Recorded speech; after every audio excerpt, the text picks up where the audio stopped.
আসসালামু আলাইকুম রহমতুল্লাহ। চলে আসলাম আরেকটা নতুন ভিডিও নিয়ে।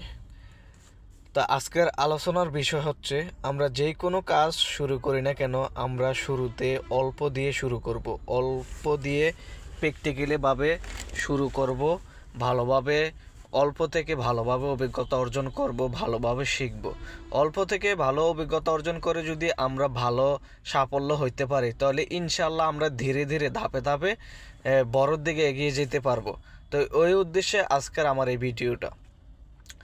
তো আমি চাকরির পাশাপাশি আমি প্রতিদিন ডিউটি শেষ করে এসে কি কি কাজ করি আজকে আপনাদেরকে দেখানোর চেষ্টা করতেছি। আমি সব সময় আমি চাকরি ডিউটি শেষ করে এসে আমি পাখিগুলার এই, মলদারগুলা পরিষ্কার করি, পাখিগুলার আদার পানি দেই, তারপর পাখিগুলার ডিমগুলা তুলি। এভাবে আমার দৈনন্দিন কাজ শেষ হয়ে যায়।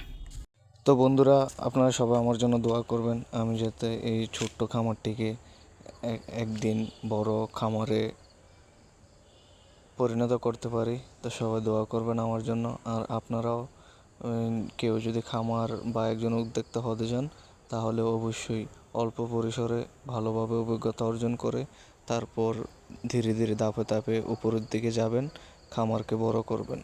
ঠিক আছে? অল্পতে সাকসেস হলে অল্পতে অনেক মজা আছে। তা আপনি যদি অল্পতে সাকসেস হইতে পারেন, তাহলে অবশ্যই আপনি বেশি তো সাকসেস হতে পারবেন, সাফল্য লাভ করতে পারবেন।